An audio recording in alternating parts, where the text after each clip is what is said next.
How are we doing, everybody, and welcome to Russell Heritage Golf. Today going to be talking about the start of the downswing with the hips. Very much at the moment what I'm talking about on the channel is how the hips move. It's definitely the most important part of the golf swing, which is why I'm starting to kind of just discuss things steadily and going to be talking about it, I suppose, now for probably the next kind of couple of weeks on the channel, really, because if you can move your hips well, then you are going to be a consistent golfer. If you don't move your hips well, then you are definitely going to be inconsistent. What I talked about in the last video is I talked about this idea of creating a load in the backswing position. And if you didn't watch it, then I'd suggest you do before progressing onto this one, because it will make a lot more sense. The idea in the backswing is that basically we are trying to create a rotation of the hips and we're trying to increase the pressure underneath our trail side. The reason why this is important is because basically at the start of the downswing in golf, and I've mentioned this before where I've done things like using a chair drill and all the rest of it, it's like any other side-on sport. You basically need to create space, right? We all know there is no benefit to playing any side-on sport where you encroach the space, which is known as an early hip extension. Now, if you incorrectly load in the backswing position, you are going to do one of two things. You're going to create an early hip extension, which is generally going to look this way, or you're going to compensate by creating a lateral movement and a slide. Now, the reason for this, right? The reason why there was so much documentation about creating a lateral movement in the golf swing is because we knew that one of the biggest problems is when this trail hip starts to fire forward, because that is going to force you to swing out to in, hence the reason why golfers compensate by going more this way. Obviously, I'm kind of exaggerating it for the point of the video. That's why the whole idea was where you turn back and then you slide because you create space. But the problem is that actually if you do slide, you end up getting stuck behind the ball. You can't control the low point and you end up flicking. So that's why much more of the modern teaching is back into more of a rotational aspect in terms of the golf swing.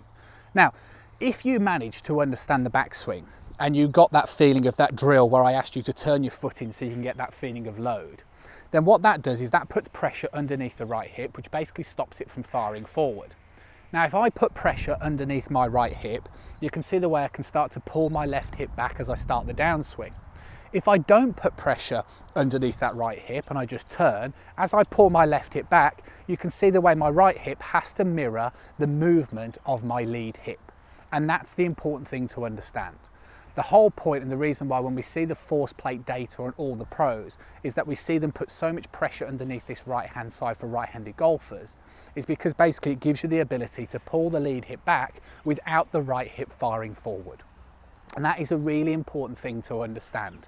So what you should feel is when you swing up towards the top of your backswing, if you have that exercise first where you turn your foot in, you'll get a sense of load in the right hip. If you then return back to a normal setup and you turn your hips correctly, you're trying to recreate that sense of load. Now, inevitably, as you start the downswing, what you should be doing is getting the same sense of load, but in the opposite hip. And what this means is that you're creating a correct rotation. And what that means is that from here, you can start to create space.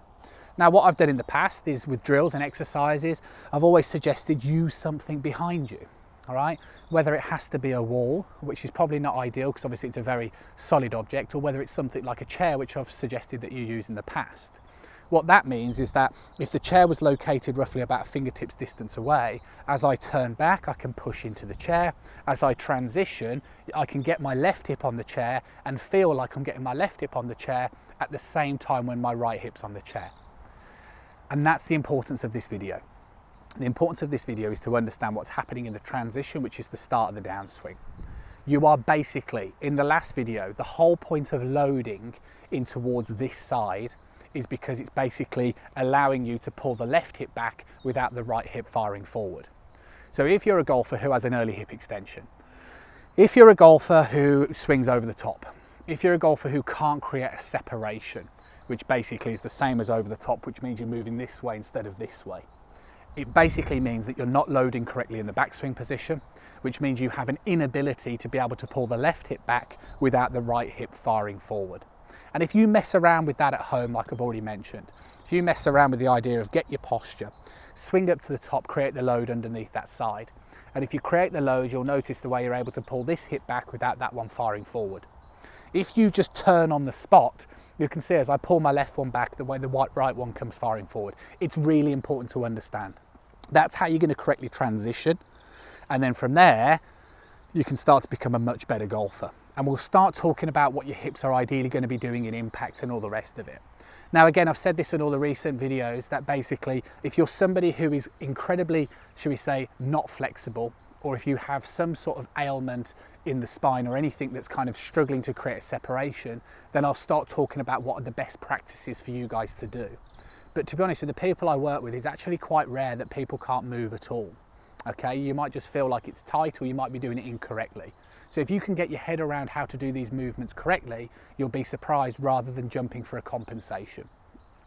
Watch the video on the backswing again, watch this video, it will make a huge amount of sense and you should start to get a feeling of how to load in that right side, how to load in that lead side, and that stops you from going into an early hip extension, and all of a sudden you'll be able to do things like stay in posture and stay more over the ball.